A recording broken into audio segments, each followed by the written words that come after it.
12 नवंबर से राम की नगरी अयोध्या में शुरू होने जा रही परिक्रमा को लेकर जिलाधिकारी नीतीश कुमार ने श्रद्धालुओं से अपील किया।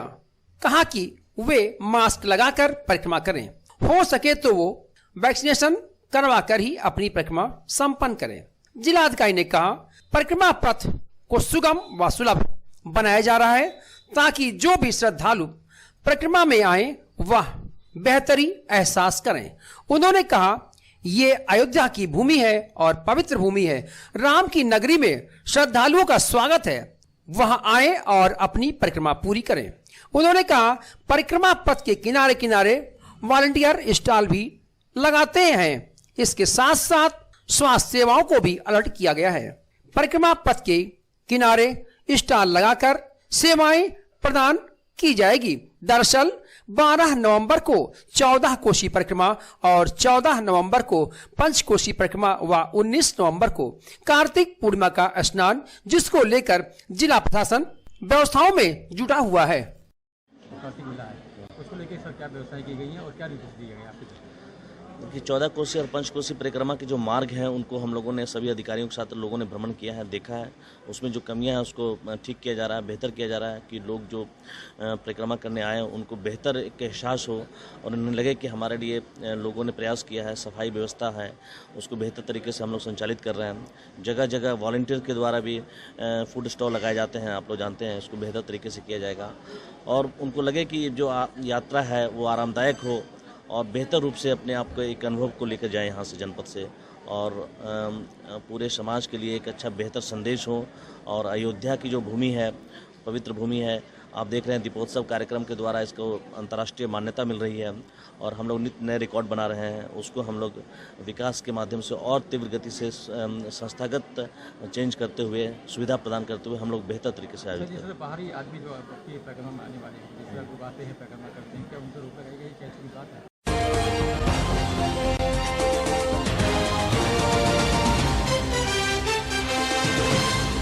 अयोध्या जनपद के कुर्मी टोला हसनू कटरा में आयोजित श्रीमद् भागवत कथा के प्रथम दिवस राम की नगरी से पधारे कथावाचक संत श्याम साथी जी महाराज ने अमृत वाणी की वर्षा की।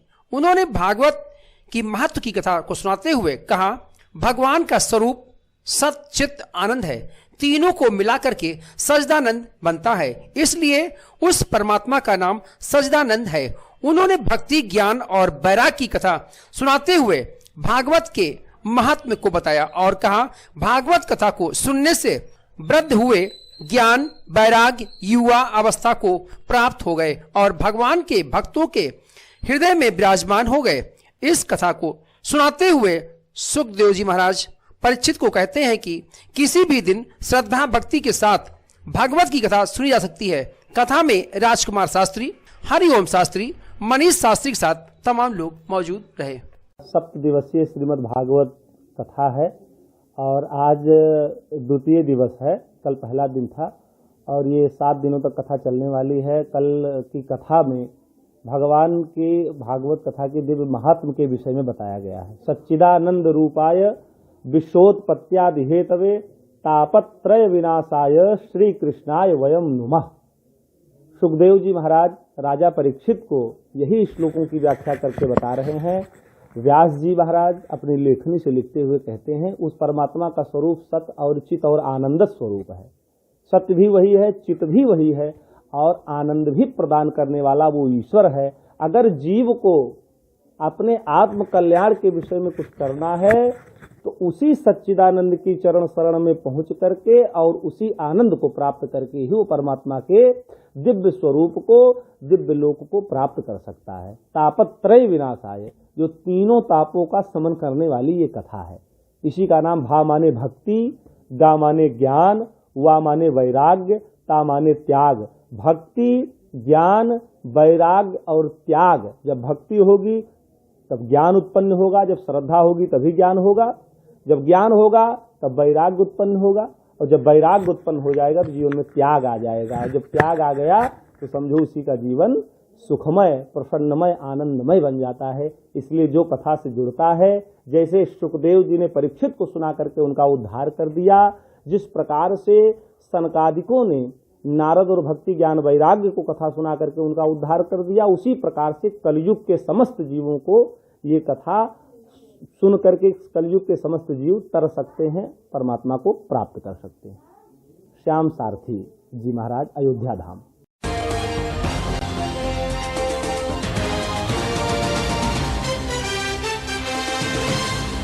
केंद्रीय राज्य मंत्री अनुप्रिया पटेल अयोध्या के दौरे पर आ रही हैं।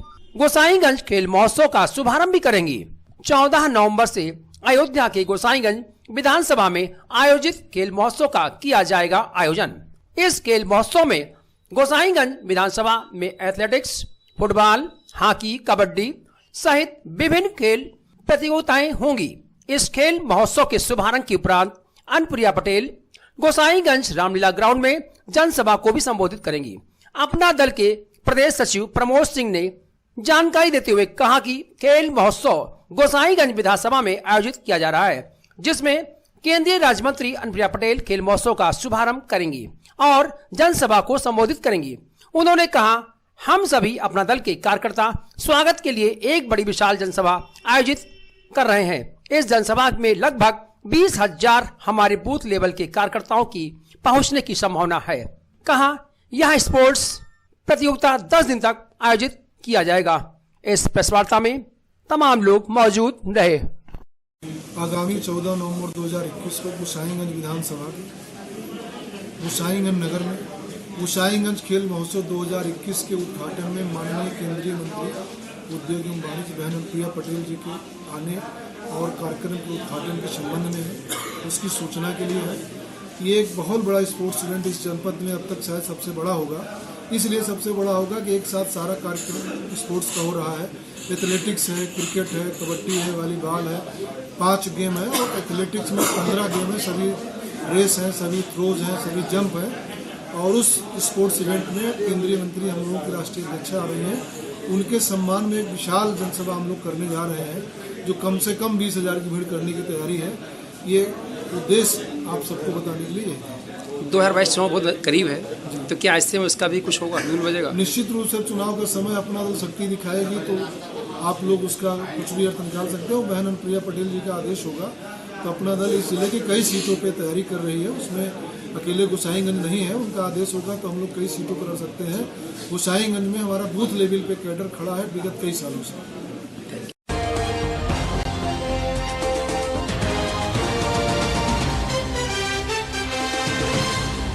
प्रभु श्री राम की धर्मनगरी अयोध्या में बिक रहे मांस मदिरा के खिलाफ तपस्वी छावनी के परमहंस फिर से उतर पड़े।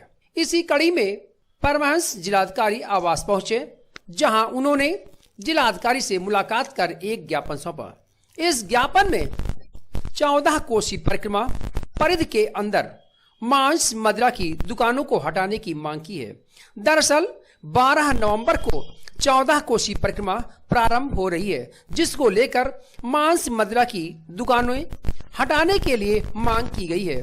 जगत गुरु परमहंस ने कहा, पूर्व जिलाधिकारी को भी इस मामले को लेकर ज्ञापन दिया था। इस पर अभी तक कोई कार्रवाई नहीं हुई, तो उन्होंने जल्द ही पूरे क्षेत्र से अंडा मांस मदिरा की बिक्री बंद करवाने का आश्वासन दिया था, पर इसी बीच उनका तबादला हो गया। उन्होंने कहा कि जिलाधिकारी नीतीश कुमार से मेरी सकारात्मक वार्ता हुई है। मांग को स्वीकार करते हुए जल्द ही उन्होंने 14 कोसी परिक्रमा क्षेत्र से अंडा मांस मदिरा की बिक्री पर प्रतिबंध लगाने का आश्वासन दिया है। हालांकि काफी अरसे से 14 कोसी परिक्रमा परिधि के अंदर मांस मदिरा की दुकानों को हटाने के लिए परमहंस अभियान चला रहे हैं। आज चूंकि 14 कोस का परिक्रमा वर्ष में एक बार होता है और इस बार 12 और 13 नवंबर को 14 कोसी अयोध्या की परिक्रमा है, जिसमें पूरे देश के जगह जगह से श्रद्धालु आते हैं, कई लाख की संख्या में आते हैं। तो पहले जो जिलाधिकारी महोदय थे, हमने उनसे कहा था कि 14 कोस के अंदर अंडा मांस मदिरा की दुकानों को पूर्ण रूप से प्रतिबंधित किया जाए। उन्होंने आश्वासन दिया था कि इस बार जो है तो 14 कोसी परिक्रमा के पहले सारी दुकानें 14 कोस से हट जाएंगी। तो वो चले गए हैं। अभी वर्तमान में जो जिलाधिकारी महोदय आए हैं तो हमने ज्ञापन सौंपा। उन्होंने कहा है कि मैं अभी तुरंत लिखा पढ़ी करता हूं और इस पर जो है प्रयास करता हूं कि इस बार की जो परिक्रमा है वो परिक्रमा के पहले अंडा मांस मदिरा पूर्ण रूप से यहां से बाहर हो जाए और बोले कहे कि चूंकि अभी जो है आप दे रहे हैं, इसको 24 घंटे के अंदर हम जो होगा अपने स्तर से प्रयास करके और 14 कोस के बाहर करेंगे।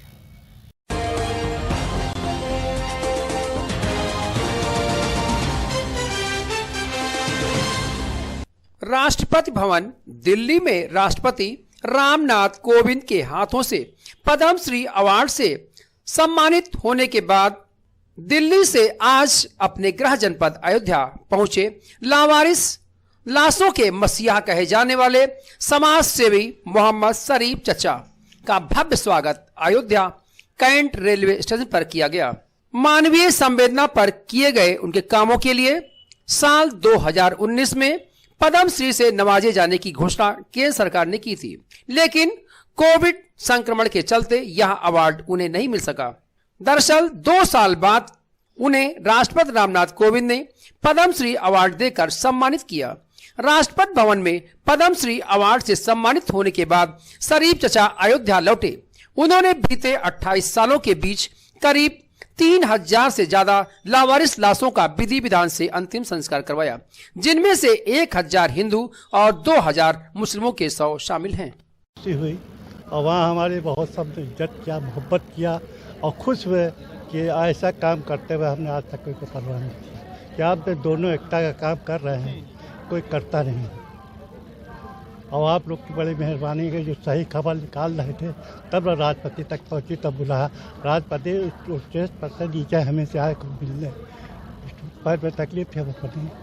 साहब बहुत खुशी है। आप मोदी जी का धन्यवाद, प्रधानमंत्री जी का यही कहता है कि साहब कुछ हमारे पेंशन मान दे, कुछ थोड़ा कर दे। कोई न मकान है हमारे पास, तो कोई पेंशन का सहारा। आप राष्ट्रपति ने क्या कहा मीटिंग में बात करें।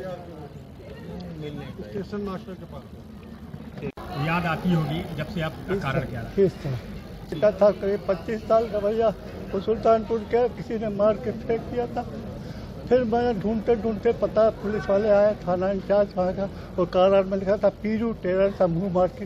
तो कारण पीरू टेरर कह गए कि हाँ शरीफ भाई का लड़की, तो देखा कि मेरा लड़का सुल्तानपुर में मार दिया गया।